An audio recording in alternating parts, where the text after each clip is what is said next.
This is Mark McNeese, and you're listening to One Thing or Another, interviews and conversations.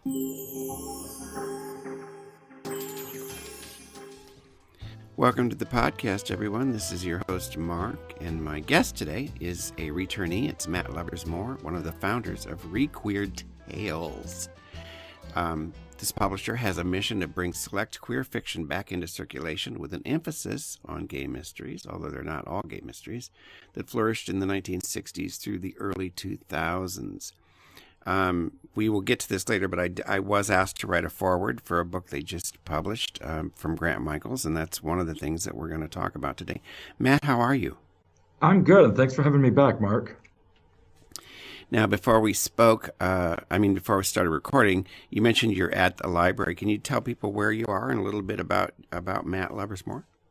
Well, I'm in Grand Rapids, Michigan. The library I'm at is where I work. It's the Grand Valley State University Library. So I have to wear a mask, so I might sound a bit muffled while I'm on the podcast.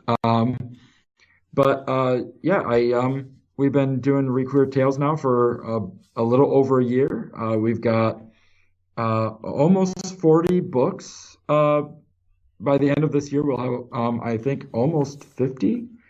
By the end of this year, we'll be at 47 books. So we're kind of excited about that and keep moving up. 33 books by the end of this year. I'm ahead of myself. But no, we're doing a lot of great things, and we're really excited about where we're going. Now, I don't know if we hit on this the last time we spoke, but who does what? Who does your covers? I'm curious about that. What are the relationships with you and the other founders? So we all have our specialties. Justine does kind of the contracting. She's a lawyer by trade, so she does the contracts and the proofing and editing. I mean, we all do proofing and editing of every book we read. We each read the titles. We all, make corrections that we see. Alexander does pretty much everything. He is the true backbone of ReQueered Tales. He tends to track down the authors.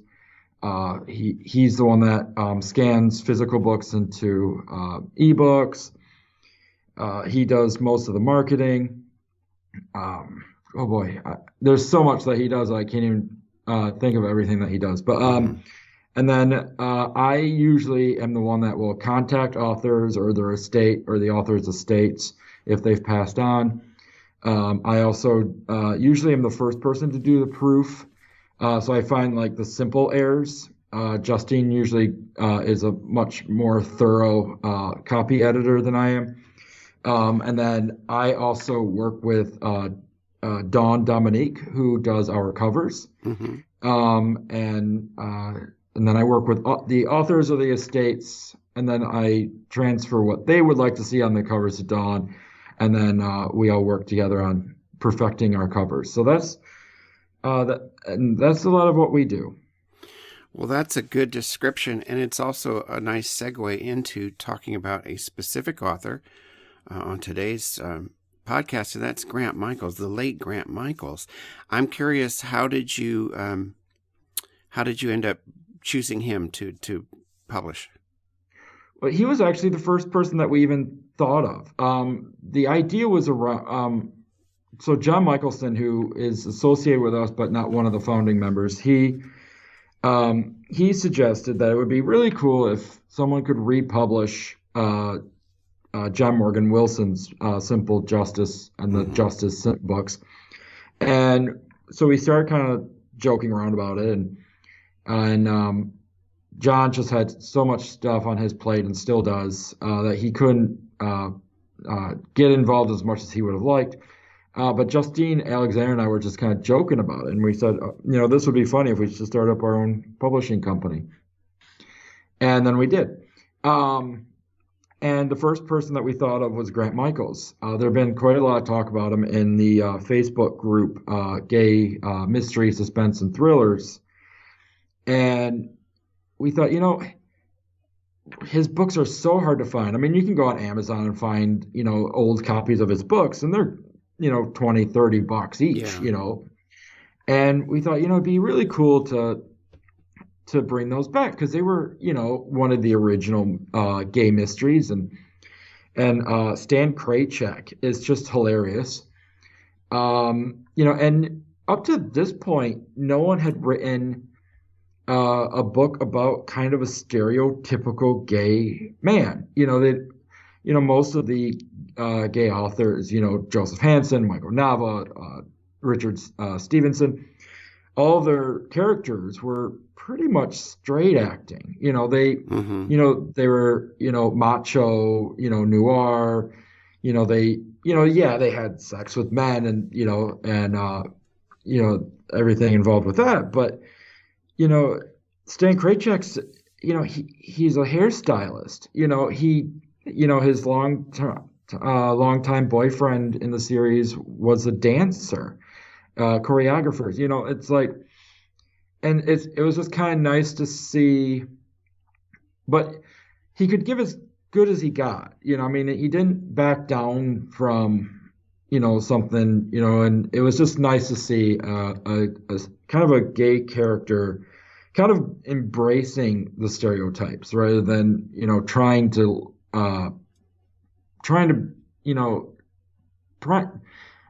pretend to be a straight man and, as a gay man, And I love Joseph Hansen. I love the Dave Brandstatter series. I love Michael Nava's Henry Rios, and I love Richard Stevenson's Don Strachey. But it's refreshing to read a book about a gay man who could be written off as a stereotype, but isn't. Well, it's interesting that you say that because it has me thinking about the book that I read and did the foreword for, and I other than being a hairdresser, I never experienced when I was reading it. He never struck me as a stereotype in the sense that, like, a straight writer might write a gay stereotype. He never felt inauthentic to me. Right, and I love that because he's not, the limp-wristed, swishing, lisping stereotype that he might have been if a gay person had written, or if a straight person had written the series. Now, how did you go about, because he did pass away, I'd like to know how it was through his brother, I believe, and how that process worked, getting the rights to do it. So usually it's fairly simple. If the author's alive, it's really simple. You just, reach out and contact the author. When the author is deceased, it becomes a little bit more complicated because you got to find out who holds the literary rights to the books. And so Alexander and Justine are like ninjas. I don't know how they do this. They're able to track down who's like the estate and stuff. But with Grant Michaels, it was a little more complicated.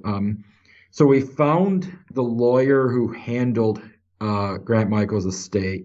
And of course, she had a website, but there was no contact me or email. So I had to mail her a physical letter asking if she could put us in touch with the estate holder, who we believed was Grant Michaels' mother.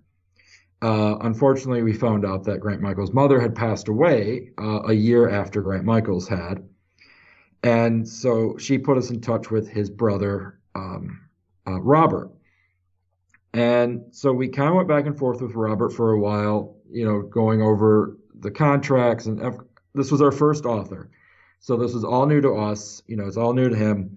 So, it's all trial and error. And so he agreed to republish his books. But in the contract, it states that the person signing has to prove that they hold the literary rights. It'd be awful if we start republishing these and then it turns out we don't have the rights. We don't actually have the rights. Mm-hmm. And so he contacted the lawyer and asked her, to once again, to go over the will. And it turned out he actually didn't have the rights. Michael Mesrobian, who is Grant Michaels, left the rights to his books to a friend of his.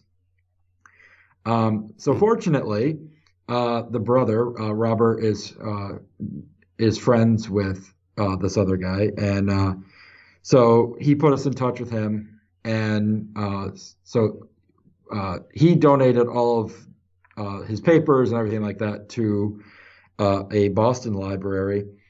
And he believed that he left all the literary rights to them as well. And so we went back and forth with them. And it turns out that they don't accept literary rights. So he still had the literary rights. So, yeah. So after a lot of back and forth, and we finally got a contract signed with him. And so that's how we are now coming out with Time to Check Out, which is the 5th book in the Grant Michaels Stan Kraychick series.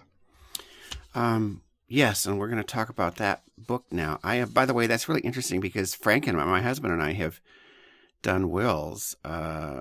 We just redid them a few months ago, and it never occurred to me about the rights to my intellectual property. I never even thought about it. Yeah. I gotta do make that sure now. You put that in there. Yeah. He could use that $30 a month that I'm bringing in. Yes. Yeah. Make it as easy as humanly possible for literary people to find who has your rights. Yes, I will. Now that I want to talk a little bit about Time to Check Out. I had not read Grant Michaels before until this, and I really want to thank you folks for asking me to write the foreword because I really enjoyed the book. It's called Time to Check Out. It's this character, Stan Kraychick, his lover, I believe it's pronounced Reissue, dies in an accident. There's no spoiler there. It's right up front that he's in Key West. He goes to Key West. He's from Boston, but he goes to Key West to sort of process his grief and figure out what he wants to do with this inheritance. A lot of it came from UPS. I think it was UPS, but I didn't know if he actually used the UPS. Now I'm thinking, did he use UPS? Anyways, he comes into some money because of his lover's death, and he goes to Key West. And then as he's about to not stay there anymore, the woman who runs the place where he's staying he finds her dead with a clock, an alarm clock stuffed in her mouth, and a painting is missing. So I'm not going to give too much more away, except to say that I really liked the characters. I was engrossed right away. It's very he does multiple dialogue very well. A lot of his scenes involve 2, 3, or more characters, and in fact, most of them do. I've noticed that there aren't a lot of scenes where it's just Stan and another person. Sometimes when we're reading, we'll read long chapters that are just a couple of characters, but Grant Michaels, in this book at least, is working with a lot of characters almost all the time. I thought he did it very effectively. I've been to Key West; it's one of my favorite places, and I enjoyed the color of the locale. He's really good at descriptions. I felt like I was in a very colorful environment with colorful characters, and the mystery is quite. It's complex. It's not an easy thing to figure out. Yeah, it's funny because I always, when I do the marketing on Facebook, I always list, I always list it as a cozy. But it's, because there's not a lot of sex, there's not a lot of swearing in it. So I kind of list it as a cozy because he's an amateur sleuth and all that. But one of my favorite genres to read are cozies. And a lot of times cozies are very simple to figure out who did it. There's a small cast of characters, and you can usually guess who did it by the end. Grant Michaels is not like that. Usually by the end you're still like, who in the world did it? And the great thing is there's so many characters in his books that it's really hard to guess. And really hard to figure out who did it. But the one thing I like about him is that he does have a lot of characters in the books, but you don't forget who the characters are. The one problem I have with some authors is that they use a million characters and they call them by different names, and they're all, and so by the halfway through the book, they start talking about this one character, and I'm like, who are they talking about? Yeah. And so, but Grant Michaels, you know who the characters are. You get to know them really well. And by the end of the book, you're still trying to figure out who did it and how. And Stan wraps everything up so nicely. And also, it was I didn't have any trouble following who was speaking when, and Hmm. it's not easy to write scenes with multiple characters and not have it get confusing sometimes. I was Or, never. or I or was bogged never. down with he said, she said. Yeah. They said, this person then said this and then, so yeah, it can get bogged down with like too much dialogue, specific. But no, I think he did it beautifully. I thought it was a lot of fun, Hmm. and he was one of the earlier gay mystery authors, which is what you in ReQueered specialize in. Now, Hmm. are there only 5 books? Is that it for him? Uh, there are so this is kind of exciting. So he published his first book in nine oh he published his first book in 1990. So that was fairly early on. Um, but so there are 6 books that have been published. Time to Check Out was his fifth. Dead as a Doornail was the 6th published book before he passed away. Now, we had heard that he had written and finished a 7th book. And Greg Herron was an editor, Hmm. and he had edited the book. He had edited the book for the original publisher, but he had no idea what happened to it after Grant Michaels' death. After he died, the publisher just dropped the series. So I believe we have a signed contract. We found the 7th book. The library in Boston had a copy of it, just a manuscript form, and so we bought a scan of it, and we will be republishing. We will be actually publishing it for the first time. I believe it'll be coming out end of 2021 or mid 2021. It might not even be on the schedule yet. I'm looking. Yeah, I don't see it yet. But I'm thinking by the end of 2021, we'll release the 7th unpublished book of Grant Michaels' Stan Kraychick series, and it's called Do-Si Do. I think it's Do-Si Do Murder. From square dancing. What's that?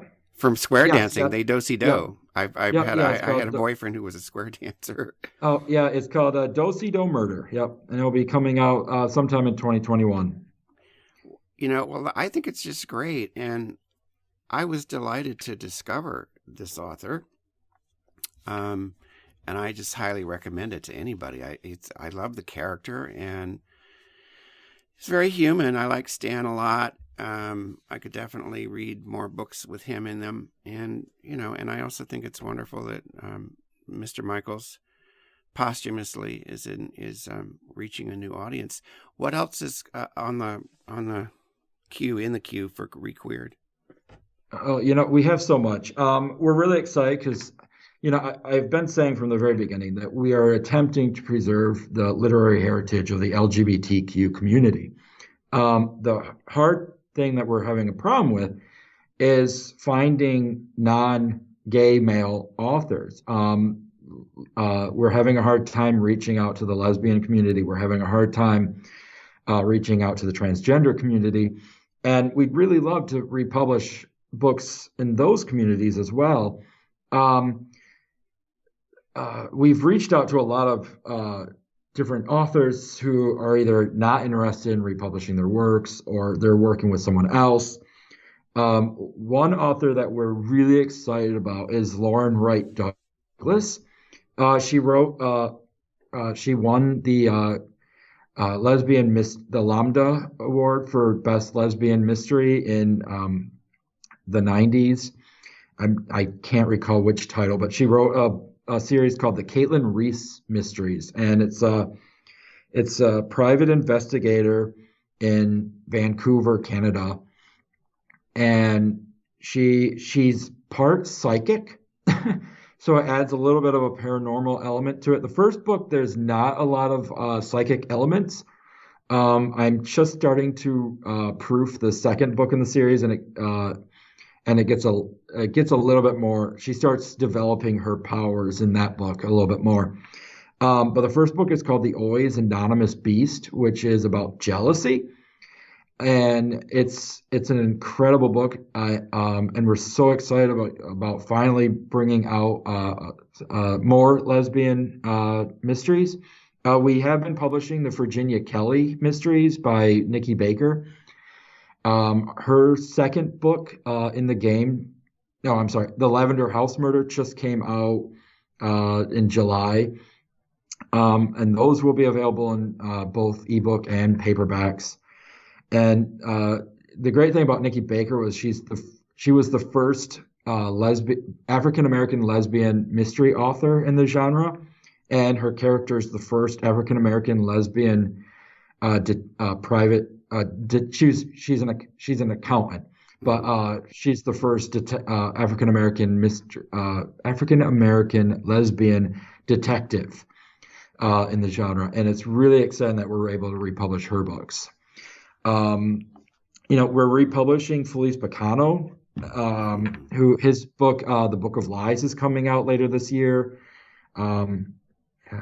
Actually, Book of Lies. Yeah, it'll be coming out either later this month or next month. Yeah, later this month. We got the Nick Hoffman books by Lev Raphael. His third book is Death of a Constant Lovers, coming out later this year. We have Brian Baldry's Love the Magician. That's one of our literary titles, not one of our mystery titles. And that will also be coming out at the end of the year. And that will be the last book that we publish for the year. We always take December off to unwind and get ready for the next year.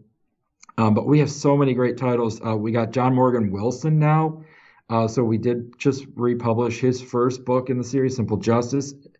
And not only do we have like great authors, like them, but we also have incredible forward authors like yourself. We got Catherine Forrester, who is an amazing author and incredibly prolific author. She wrote a foreword for The Always Anonymous Beast. Christopher Rice, the son of Anne Rice, and incredibly talented author in his own right. He wrote the foreword for Simple Justice. We had Christopher Brom write a foreword for us for Mountain Climbing in Sheridan Square by Stan Leventhal. So we just have Andrew Halloran wrote one for us. It's just amazing the support that we're getting from the gay community as well as the author community, who are excited about seeing a lot of these books coming back. We got a few more like literary titles coming out this year. We got Robert Farrell's Second Son coming out. Is he still alive, Robert Farrell? No, Robert Farrell passed away. We're kind of excited about it, which is also kind of sad. We are publishing his book. I'm hoping I'm getting this right. So we're republishing Robert Farrell, and his lover Michael Grumley also wrote a book called Life Drawing, and they died within a month of each other, I believe it was. Wow. And so it's really exciting because we're republishing Second Son and then Life Drawing, one right after the other, as kind of a tribute to their life together. But yeah, unfortunately, they both passed away of AIDS in the 90s. I only asked because when you mentioned his name, I remembered seeing his writing. When I was living in LA a long time ago. But so I was just curious. I didn't know if he had passed away or not. Yep, yeah, he passed away. Yeah, most of our authors are still alive, which is fantastic. But yeah, unfortunately, quite a few of our authors have passed away, mostly from AIDS. We just unfortunately lost one of our authors in May from the COVID-19 virus. Really? Edward O. Phillips. He was, I believe, in his early 80s, living in Canada, and he died on May 31st of this year from COVID complications. So starting next year, we were just focusing on his Jeffrey Chadwick series, but we decided to, in memory of him, release all of his titles that we can. So we have Death is Relative and Hope Springs Eternal coming out the first week of January. Excellent. Now, I just want to say, by the way, if anybody wants to hear an interview with John Morgan Wilson, who's Simple Justice, you just put back out a 25th anniversary. I did interview him, so if you go to the One Thing or Another podcast.com, you'll see, or you can also just go on to Alexa. And, anyways, it's on iHeartRadio everywhere. But I'm not, I don't like to plug myself when I do these. I'm just letting you know that I did interview him, and it was really a pleasure to talk to him. Now, tell people how they can find ReQueered Tales and see all of your titles. So you can contact ReQueered Tales by going to our website, requeeredtales.com. There is a contact us link if you want to contact us, or you can just email us at requeeredtales@gmail.com. We all see that. If you see, we're also on Facebook, Twitter, and Instagram. Facebook is typically updated when we have new releases, which is every other week. Instagram and Twitter are typically updated a little bit more often. As you can tell, I'm the one that updates Facebook. We would love to hear suggestions of authors that people would like to see come back that might be out of print. If you're on Amazon and you see a book that's going for, quite a lot of money, in your opinion, and it's been out of print for years, we would love to hear about it and possibly maybe bring out our own version. If you are an author and your books are out of print, we would like to hear from you because although we are booked up through 2021, 2022 is about only half full. So we would like to have some more books to fill in because 2023 and on are looking a little bleak. So we want to fill up our spreadsheet here, and we also want to bring out some more books to preserve our literary heritage. I have one quick story about the covers.